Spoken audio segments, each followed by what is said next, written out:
I know you see this crisis through a very personal lens, and I said to him I did. Because Shalane and I have had to talk to Dante for years about the dangers that he may face. Good young man, law-abiding young man who never would think to do anything wrong, and yet, because of a history that still hangs over us, the dangers he may face, we've had to literally train him, as families have all over this city for decades, in how to take special care in any encounter he has with the police officers who are there to protect him. So I've had to worry over the years. Shalane's had to worry. Was Dante safe each night? There are so many families in this city who feel that each and every night. Is my child safe? And that's the mayor. Welcome back. Pat Lynch rejoins us, the president of the New York City Patrolmen's Benevolent Association. Pat, that's the mayor of New York City, who's guarded by police officers, whose family and son, Dante, who's black, is guarded by police officers. And he's calling the police department racist. He's afraid that his black son will be killed by his own police department. And he's saying that this has been going on for decades. I've never seen any, it's like a bad movie. What did you think when you heard that? That's the point, and it infuriated every police officer. That's the point where he threw us under the bus.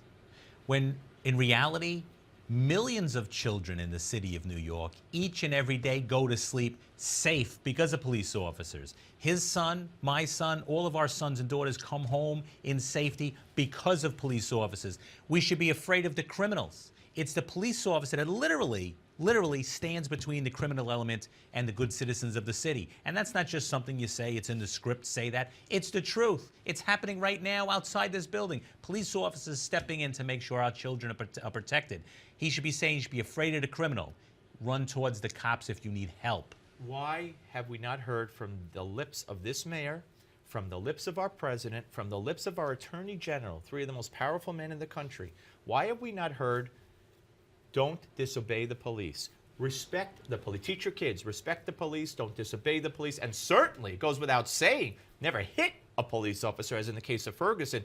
Why do you believe not one of those three can get that out of their mouth? I have no idea, but it seems like they're running a revolution rather than running the city or running the country. You need to say, you got to respect your police officers. And to your children, don't put yourself in a position to hang around with people that will draw the attention of police officers, because it's your actions that lead to interaction with the police, not what you look like. We have a minority police department here. We're out there doing the job colorblind, the way we're supposed to do it, and we get no credit for it. Absolutely, and you know, it's the most dangerous job. Well, firemen, you know, I don't want to make a contest out of it, but you guys put your lives on the line every single day. Let me ask you about, there were reports, tell me what you know and what your members have been told about threats from a radical black group that has threatened to target on-duty and off-duty New York City police officers. What do you know about that? It seems this threat is based on to the Baltimore Police Department. But the point of it is, if one group is discussing this and making plans for that, so are other groups. So New York City police officers have to be extra vigilant. So we have to look at the traditional crime. We have to look at those radical groups that'll look to kill New York City police officers, like this one from Baltimore. But we also have to watch out for the terrorists. We had a terrorist attack in the middle of the day on Jamaica Avenue in the middle of the day. That's a concern. Folks are acting like it didn't happen. A New York City police officer got hit in the head with a hatchet, almost took his life. Thank God he's a strong person, a strong family, and I believe he'll make it through.